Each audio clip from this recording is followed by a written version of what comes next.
والحمد لله رب العالمين. يا رب بالمصطفى بلغ مقاصدنا واغفر لنا ما مضى يا واسع الكرم.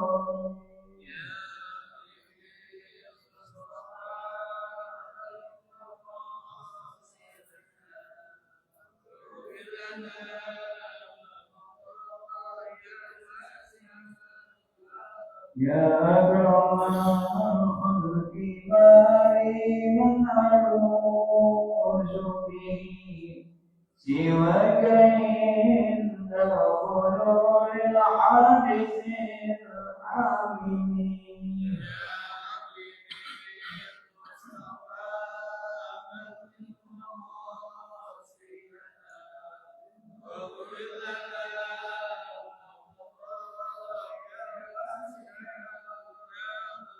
فإن من جودك الدنيا وضرتها ومن علومك علم اللوح والقلم.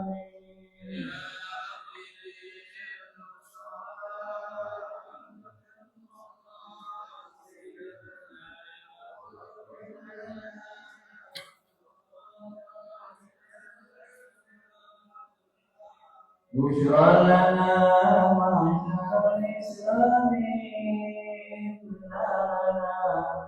من العنايات ربنا غير منهدمين.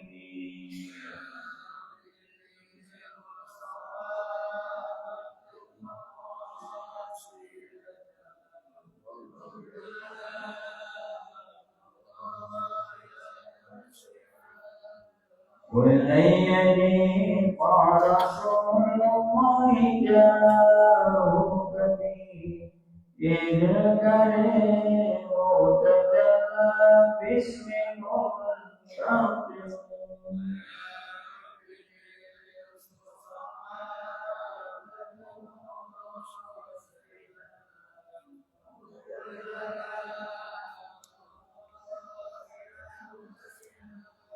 يا رب بالمصطفى بلغ مقاصدنا واغفر لنا ما مضى يا واسع الكرم.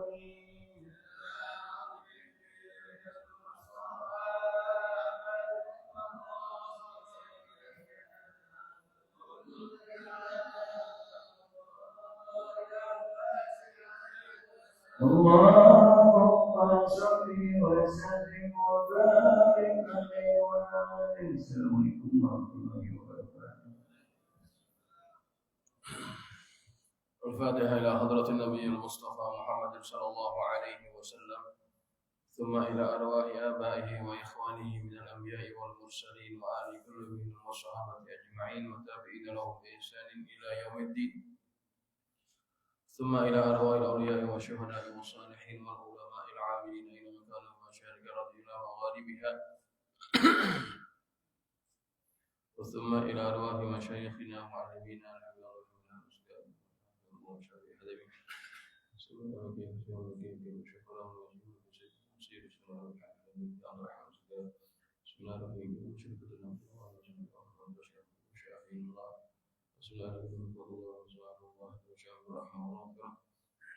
على بركاته وأسراره ونعمته وعلومه ونفعته بالدين والآخرة، ثم إلى رضوان الكتاب الشيخ بدر الدين بن جماعة أن الله درجاته في الجنة وإن قال على أسراره ونواره وعلومه ونفعاته في الدين والآخرة،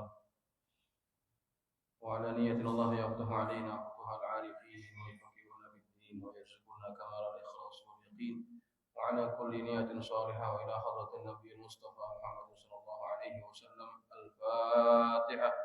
أعوذ بالله من الشيطان الرجيم. بسم الله الرحمن الرحيم. الحمد لله رب العالمين الرحمن الرحيم مالك يوم الدين إياك نعبد وإياك نستعين اهدنا الصراط المستقيم المستقيم صراط الذين أنعمت عليهم غير المغضوب عليهم ولا الضالين آمين. السلام عليكم ورحمة الله وبركاته.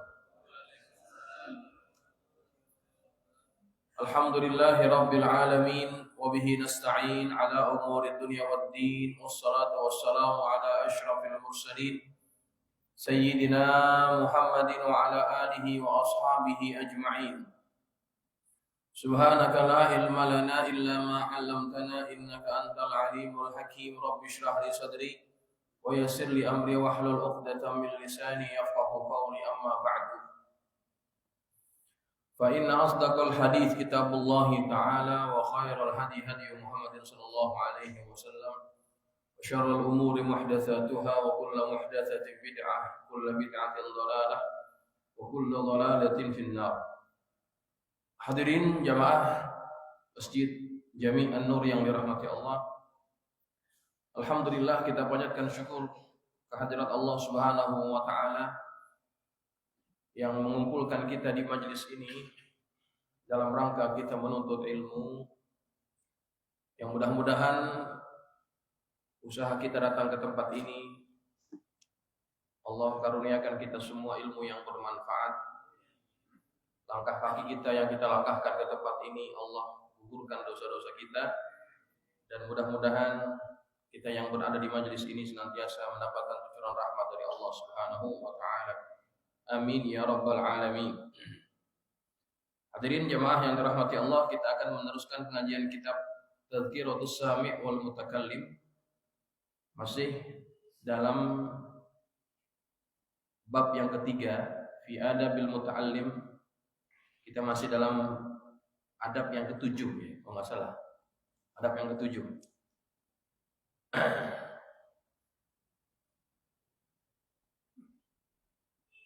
Bismillahirrahmanirrahim. Qala al-musannif rahimahullahu ta'ala wa ghafara lahu wa liwalidayhi wa limasyayikhihi wa nafa'ana bi ulumihi fid dharain amin. Radhiyallahu ankum qala radhiyallahu anhu. Deh halamannya ketemu? Halaman berapa ya? Halaman 127. Ya.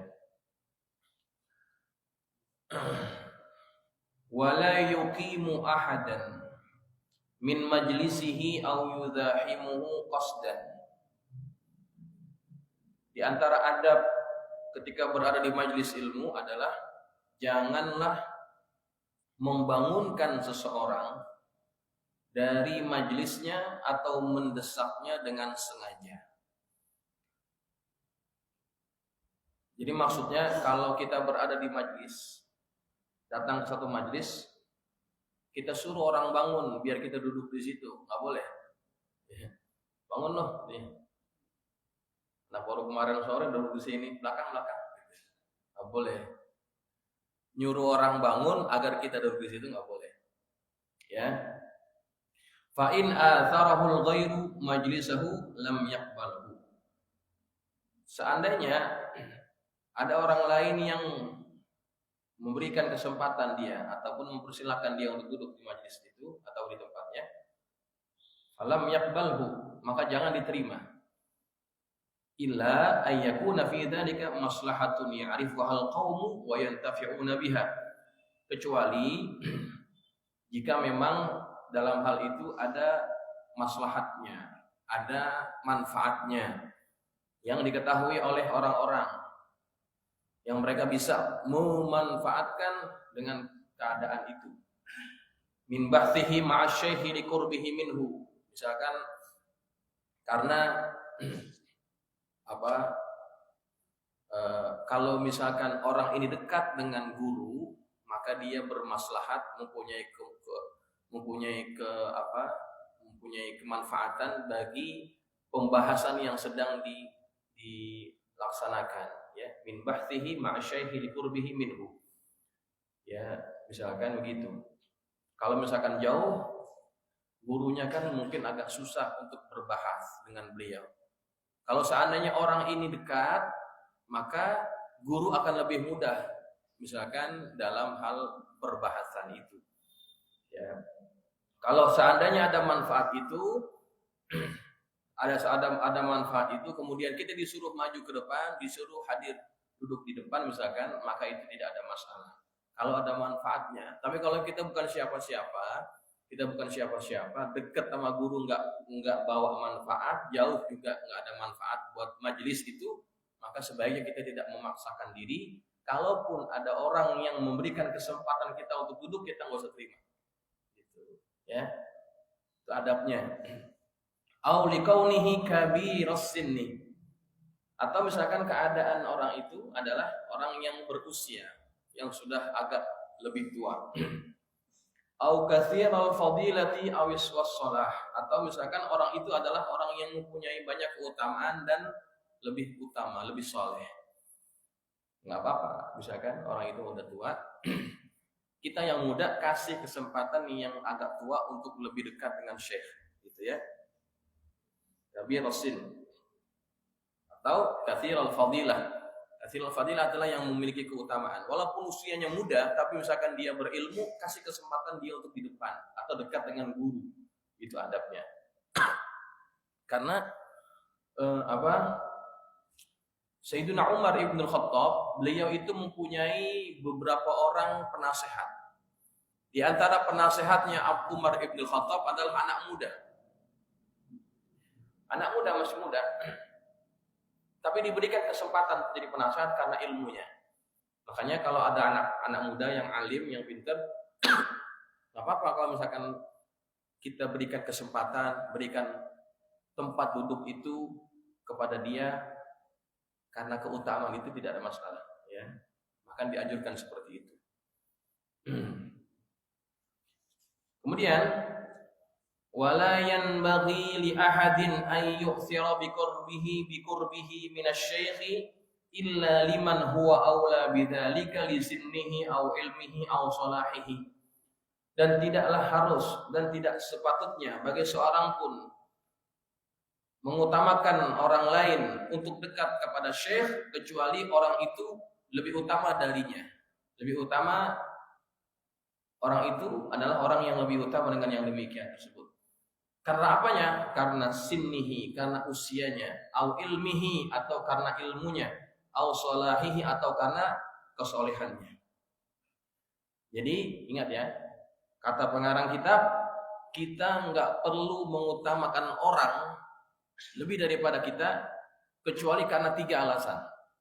Karena lebih tua, karena ilmu, atau karena kesolehan. Ya, kalau 3 perkara ini ada pada orang tersebut, silakan kasih kesempatan dia di depan. Karena umur, karena ilmu, dan karena kesolehan. Ya,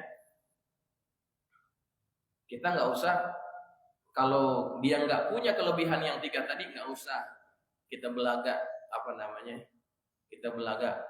tawaduk gitu ya. Nanti aja depan. Padahal yang di depan sama dia, sama-sama temen nongkrong gitu kan. Sama-sama, udah nanti aja kita pura-pura di belakang. Enggak, kalau misalkan kita sama-sama posisi dengan dia, bal yahrus ala qurbi min asy-syekh idza lam yartafiq fil majlisi ala man huwa afdalu minhu. Kalau memang sama kedudukannya, kita bahkan disuruh untuk apa? Yahrus, kita bersungguh-sungguh untuk dekat dengan guru. Seandainya memang kita tidak melangkahi orang yang ada di majlis itu, ya, atas orang yang lebih utama daripadanya, ya. Jadi begitu. Jadi ini adab ketika kita berada dalam majlis. Wa in kana asy-syaikhu fi sadri makanin. Seandainya sang guru tadi, syekh tadi berada di muka tempat, di depan di depan satu tempat, fa afdhalul jama'ati ahaqqu bima 'ala yaminihi wa yasarihi. Maka jamaah yang paling afdal, yang lebih berhak dengan apa yang berada di kanan ataupun di kirinya. Ya, kalau gurunya ada di hadapan, maka orang yang lebih utama ada di kanan ataupun di kiri. Wa in kana 'ala tarafi suffatin aw nahwiha. Seandainya gurunya itu berada di tepian suffah, kayak di sini, pinggiran atau yang semisalnya. Fal mubajjaluna ma'al ha'id, maka orang-orang yang dimuliakan itu duduknya di dekat tembok. Misalnya kita ngaji di sini nih, samping sini, emperan ya. Yang ngajar di depan. Maka orang-orang yang mubajjal, orang-orang yang dimuliakan duduknya di mana? Duduknya di pinggiran. Kalau ini kan kaca ya, bukan tembok. Duduk di situ atau di tepi sana, di pinggirnya, ya. Misalkan posisinya seperti di sini. Tapi kalau misalkan seperti di sini, ya maka orang-orang yang mulia, contohnya dalam majelis ya, contohnya dalam majelis kemarin, majelis Maulid, orang-orang yang dimuliakan, yang dihormati karena dia guru ataupun asatid, letaknya di mana? Di kanan kiri, gitu ya. Nah, kalau posisinya seperti ini. Kemudian wa in kana wa yanbaghi lirrufaqa'i fi darsin wahidin aw durusin an yajtami'u fi jihatin wahidah. Dan seharusnya seyogianya bagi orang-orang yang hadir dalam suatu pelajaran atau beberapa pelajaran, hendaknya mereka berkumpul pada arah yang satu. Liyakuna nazaru syekh ilaihim jami'an inda syarh, agar pandangan guru kepada mereka lebih terarah. Kalau misalkan berada di satu majelis, maka posisinya berada pada satu arah, itu lebih afdal. Wala yakhussu ba'dahum fi dzalika duna ba'din, dan tidak mengkhususkan sebahagian mereka daripada sebahagian yang lain dalam hal itu, dalam hal penglihatan, begitu. Waqad jaratil 'adatu fi majalisit tadris bi julusil mutamayyizina qubala tawajhil mudarris, dan telah diamalkan dan telah diaplikasikan ya, dan telah dipraktekkan di majelis-majelis disampaikannya ilmu itu, di mana posisi duduk orang-orang yang mulia itu berada di hadapan orang yang mengajar. Wal mubajjalina min mu'idin aw za'irin an yaminihi wa yasarihi, dan orang-orang yang istimewa daripada pengawas, tetamu, itu berada di kanan dan di kiri, yaitu posisi yang sudah biasa diamalkan. Jadi jamaah, ini dalam bab kita berada di majelis ya. Bayangkan, hatta pada urusan duduk ya, duduk dalam majelis itu diatur oleh para ulama. Dari mana sumbernya?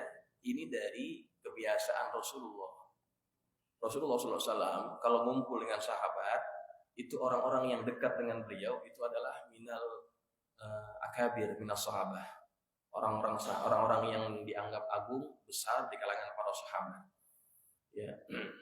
Itu selalu tuh kalau bersama Nabi, di kanan dan kirinya adalah orang-orang besar, sahabat-sahabat besar, entah itu Abu Bakar, Umar, Utsman, kemudian Jabir, paman Nabi, itu seperti itu kebiasaannya. Bukan apa-apa jamaah, bukan berarti bukan berarti membeda-bedakan, tidak. Tapi secara adab kita memang memiliki aturan ya. Nabi pernah sedang berkhutbah,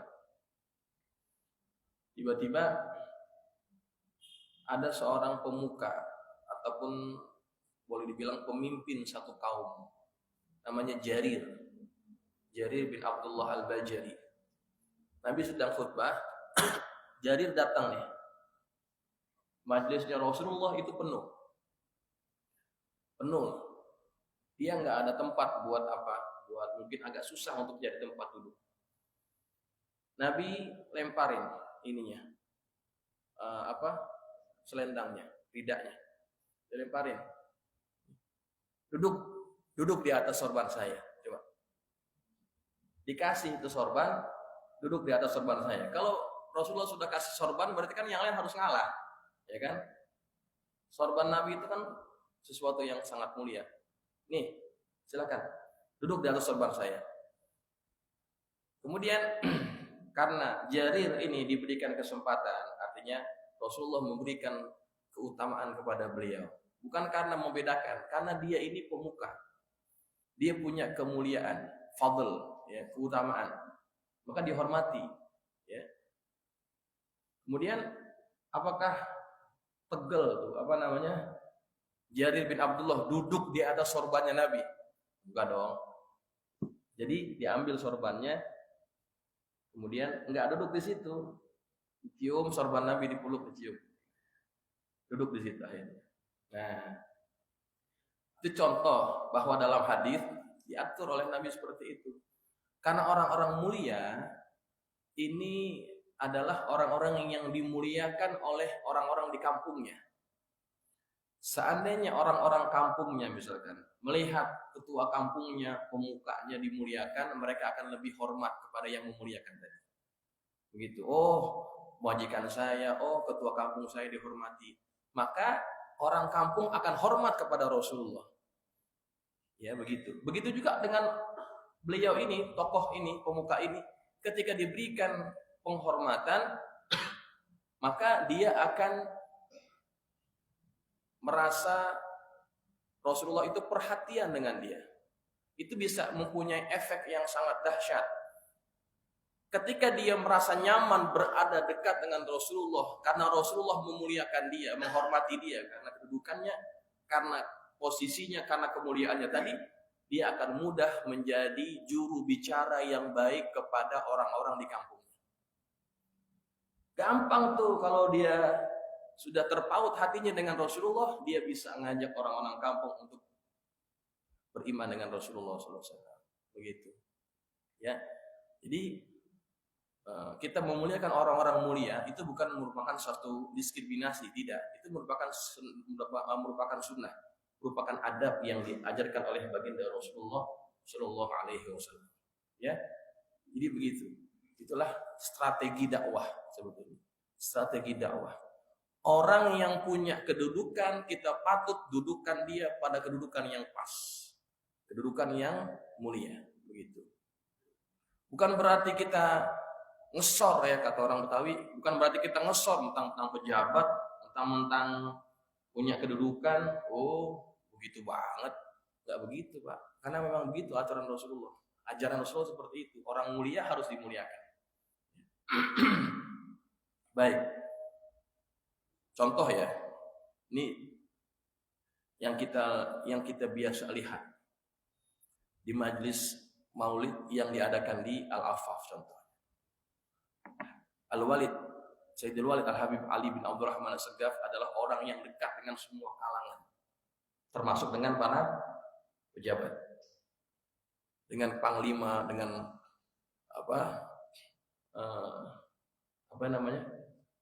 menteri ya, dengan polisi Kapolri ya. Pokoknya orang-orang yang punya kedudukan tinggi itu beliau sangat dekat, dihormati. Seringkali setiap maulid diundang orang-orang seperti itu. Ya. Dikasih kesempatan. Walaupun tidak lama, dikasih kesempatan untuk bicara. Kadang-kadang ada di kalangan jamaah yang hadir pada majelis maulid yang menganggap ini sesuatu yang kurang pas gitu kan. Ngapain sih pakai disuruh ngomong segala kan?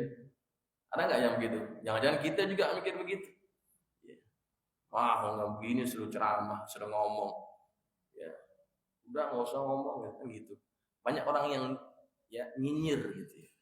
Nyinyir. Ini perbuatan dianggap perbuatan yang kurang pas itu. Padahal beliau itu, masya Allah, apa yang beliau laksanakan itu ada ilmunya. Ketika orang-orang mulia itu datang, kasih kemuliaan, kasih kesempatan. Ketika mereka itu dimuliakan, maka urusan umat Islam akan lebih diperhatikan lagi. Itu tujuannya. Orang boleh benci dengan misalkan Habib Rizik karena keberaniannya dalam menyampaikan yang hak.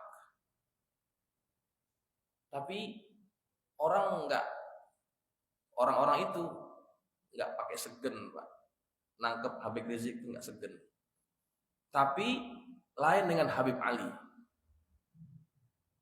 Orang masih pandang beliau, nggak berani berbuat macam-macam kepada beliau. Omongannya didengar, gitu. Ya, nggak berani. Bayangkan waktu itu lagi COVID-nya, Pak. lagi tinggi. Siapa yang berani bikin maulid secara terbuka? Habib Ali. Ya, siapa yang berani nangkep? Ada yang berani nangkep itu? Nggak ada yang berani. Siapa yang buat? Beliau. Nah, itulah akibatnya, itulah efeknya kalau kita memuliakan orang-orang yang punya kemuliaan itu, entah karena jabatannya, entah karena posisinya seperti itu. Ya, nah ini penting sekali jamaah yang dirahmati Allah. Dan itu juga yang digunakan oleh para wali yang membawa ajaran Islam sampai kemari. Didekati para pemimpin-pemimpin, para raja-raja dengan dakwah yang persuasif, kemudian dengan jalan pernikahan dimuliakan mereka, maka kemudian ketika rajanya masuk Islam, maka rakyatnya lebih mudah untuk diajak masuk ke dalam agama Islam. Itu yang terjadi di Indonesia, ya, gitu. Makanya jamaah, kalau orang yang punya kemuliaan kita harus muliakan mereka. Bukan berarti kita ngesor, bukan kita mencari muka, menjilat, tidak. Kita tujuannya adalah mengikuti sunnah Rasulullah Sallallahu Alaihi Wasallam, gitu ya. Nah, baik jemaah yang dirahmati Allah, itu alasannya kenapa kita belajar dan diajar oleh pengarang kitab untuk berbuat demikian, ya, untuk berbuat demikian. Baik, kita teruskan. As-saminu, yang ke-8, ayyata'addaba ma'a hadiri majlis syekh. Hendaknya dia beradab dengan orang-orang yang hadir di majlis syekh. Fa innahu adabun ma'ahum wa ihtiramun li majlisihi wa hum rufaqa'uhu fayuwaqqiru ashabahu wa yahtarimu kubara'ahu wa aqranahu. Karena sesungguhnya itu adalah bermakna adab bersama syekh. Kita menghormati orang yang hadir di majlisnya syekh, itu berarti kita beradab bersama syekh. Dan memuliakan, menghormati majlisnya, karena mereka adalah kawan-kawannya, sahabat-sahabatnya. Maka kita dituntut untuk memuliakan sahabat-sahabat guru kita dan menghormati para pembesar dan kerabat ataupun sahabat-sahabat daripada guru kita itu, orang yang berada di majlis guru kita. Wala yajlisu wastal halaqati wala qaddama ahadin, dan janganlah dia duduk di tengah-tengah halaqah dan berada di hadapan seseorang. Illa li daruratin kama fi majalis tahdits, kecuali dalam keadaan darurat sebagaimana dalam majlis tahdits, majlis dalam penyampaian hadis. Wala yufarriqu baina rafiqaini wala baina mutasahibaini illa biiznihima ma'an. Dan janganlah kita memisahkan di antara dua orang sahabat atau di antara kedua orang yang bersahabat tadi, ya, kecuali dengan izinnya. Kalau misalkan ada orang duduk rapat berduaan, ya dua-duanya saling kenal, jangan kita maksain duduk tengah-tengah gitu. Minggir ngomong duduk sini. Nggak boleh. Itu diadab, disampaikan dalam kitab ini seperti itu. Wala fawqa man huwa aula minhu, dan janganlah dia duduk di atas dari orang yang lebih utama daripada dia. Misalkan majlisnya itu ada panggung, ya, ada panggungnya. Maka kalau kita lihat ada orang yang lebih utama daripada kita, kita jangan duduk di atasnya, kita duduk di bawah. Itu adab. Wa yanbaghi lil hadirina idza jaa al qadimu an yurahibu bihi wa yuwassi'u lahu wa yatafassahu li ajlihi wa yukrimuhu bima yukramu bihi mithluhu. Dan hendaknya bagi orang-orang yang hadir, apabila datang seseorang, hendaknya mereka menyambutnya, meluaskan tempat baginya, ya, dan memberikan tempat untuknya, dan memuliakannya sebagaimana dimuliakannya orang-orang yang sepertinya. Jadi misalkan ada orang yang mulia yang datang, kita yang hadir ini memberikan kesempatan kepada mereka, ataupun kita memberikan tempat untuk mereka duduk, gitu ya. Kalau misalkan tempat itu terbatas, kita berikan tempat untuk mereka duduk. Wa idza fusiha lahu fil majlis wa kana harijan dhamma nafsuhu. Seandainya dan apabila diluaskan baginya dalam satu majlis, tapi sebetulnya tempat itu sempit. Tempatnya sempit, kalau kita luasin nggak bisa. Maka dhamma nafsuhu, kemudian sebaiknya dia menyempitkan dirinya, ataupun dia kalau tempatnya udah sempit, nggak bisa kita luasin lagi, kita nyingkir, artinya kita kasihlah sedikit, kita yang mengalah. Dhamma itu kita gabungin diri kita giniin gitu maksudnya. Wala yatawassa'u, dan nggak perlu dia meluaskan tempat itu. Wa yu'ti ahadan minhum janbahu wala zuhrahu, dan janganlah dia memberikan kepada seseorang daripada mereka itu janbahu, sampingnya, wa zuhrahu, dan juga punggungnya. Jadi kalau ada orang datang, jangan kita kasih samping gini, kita kasih punggung. Jadi dia ngelihat punggung kita, gitu. Duduknya begini nih, kita kasih begini, jangan. Itu diantara adab yang kurang bagus. Wa yatahaffazu min dzalika wa yata'ahadu 'inda bahthi syaikh lahu, dan dia menjaga yang demikian itu dan memperhatikannya ketika sedang ada perbahasan bersama syekh. Wala yajnahu 'ala jarihi aw yaj'alu mirfaqahu qa'iman fi jambihi, dan janganlah dia menyampingkan dirinya itu kepada orang yang datang tadi, dan menjadikan sikunya berada di sisinya. Artinya kita kalau misalkan duduk bersama orang-orang yang hadir di majelis, jangan jadikan siku kita berada di sampingnya dia. Ya, misalkan begini nih Pak, maaf ya, ini duduk, siku kita beginiin, itu nggak adab sebetulnya. Ya, lagi duduk bareng-bareng, siku kita giniin, sampingnya dia, itu tidak beradab. Ya. Aw yakhruju min buniyatil halqati bi taqaddumin aw ta'akhurin. Dan janganlah dia keluar daripada halaqah, baik itu dengan cara lebih maju ataupun lebih mundur lagi. Misalkan ini kan bukan halaqah yang padat ya. Kalau misalkan ada satu majelis yang padat, halaqahnya padat, kita kemudian nggak kepengen terlalu mepet gitu ya, kita maju ataupun mundur, itu ternyata nggak ada. Ternyata tidak ada. Kemudian wala yatakallamu fi asna'i darsi ghairihi aw darsihi bima la yata'allaqu bih, dan janganlah dia berkata-kata ketika sedang berada dalam satu penyampaian pelajaran, ya, dengan sesuatu yang tidak layak baginya. Dia jangan berkata-kata ketika di tengah-tengah pelajarannya itu dengan sesuatu yang tidak berkaitan dengannya. Aw bima yaqta'u alaihi bahtsahu, atau apa-apa yang bisa memutus pembahasannya.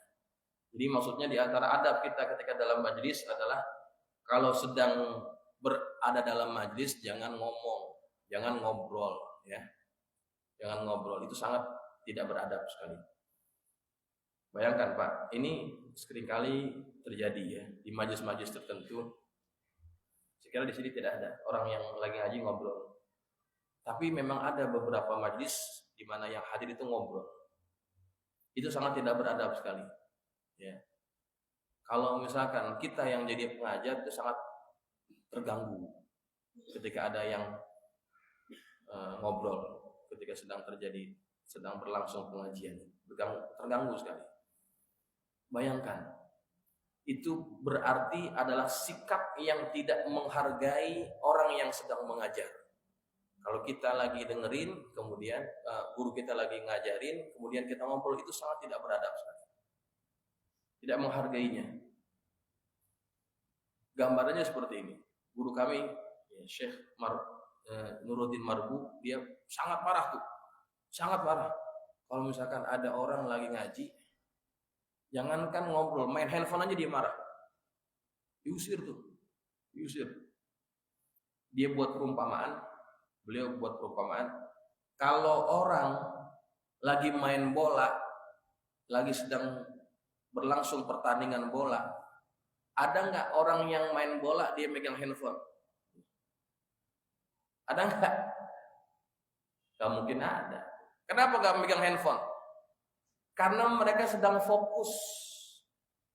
Fokus apa? Fokus dalam pertandingan itu. Menghargai, fokus. Maka untuk urusan yang kayak begitu aja, orang itu betul-betul bisa memfokuskan dirinya. Kenapa untuk pelajaran agama kadang-kadang kita tidak bisa melakukan hal yang sama, padahal yang kita dapatkan lebih baik daripada sekedar main bola tadi. Nah, ini yang sering terjadi di mana-mana majlis ya. Di majlis kita tidak ada, insyaallah. Ketika sedang terjadi berlangsung pengajian, kemudian kita berbicara, itu lebih tidak beradab lagi. Ya, sangat mengganggu sekali. Sangat mengganggu sekali. Apalagi kalau misalkan dalam ceramah juga seperti itu, Pak. Dalam ceramah kita ngobrol itu mengganggu sekali. Masuk dalam majelis maulid itu ya. Kadang-kadang itu ini kayak kemarin di majelis kita nih An-Nur nih. Di depan kan banyak bocah-bocah tuh. Kan berisik banget, Pak. Berisik banget itu. Itu mengganggu sekali bagi penceramah. Sangat mengganggu. Ya, namanya bocah kita nggak bisa salahin dah. Bocah namanya juga mereka lempar-lemparan kue. Bukan depan ngobrol, lempar-lemparan kue. Saya ngeliat dari sana, ya Allah, mana saya kenal lagi tuh anak. Itu mengganggu sekali penceramah tuh. Psikologi penceramah terganggu. Ya, makanya itu diantara adab yang harus difikirkan. Ketika buat majelis, kita memberikan keadaan yang nyaman bagi penceramah itu merupakan satu PR. Itu terjadi juga kemarin di Al-Mubarakah. Bocah ditaruh di depan. Penceramah lagi ngomong, dia main lempar-lemparan kue. Wah, ilaha illallah. Itu sangat mengganggu sekali. Ya, sangat mengganggu. Kalau saya pernah ceramah, waktu itu di Cakung, depan saya bocah semua nih. Wah, ini kalau lagi ceramah pasti berisik nih anak. Saya minta sama jamaah, sama DKM, tolong pindahin ke samping sana. Karena kita akan terganggu ketika kita lagi ngomong, kemudian mereka berisik, kayak bercanda lagi, oh itu mengganggu sekali. Nah, ini sesuatu yang perlu diperbaiki, ya. Bagaimana caranya biar anak-anak itu bisa datang tapi nggak mengganggu? Karena itu adab, Pak. Itu adab juga dalam majelis, ya. Jangan sampai kita datangin orang, kita datangin kiai, kita datangin habib, guru, kemudian kita enggak membuat majlis itu jadi nyaman. Ya, itu adab. Bikin mereka nyaman berada di tempat kita, ya, begitu. Saya kira ini yang bisa kita pelajari, mudah-mudahan kita bisa mengambil manfaatnya. Al-Fatihah.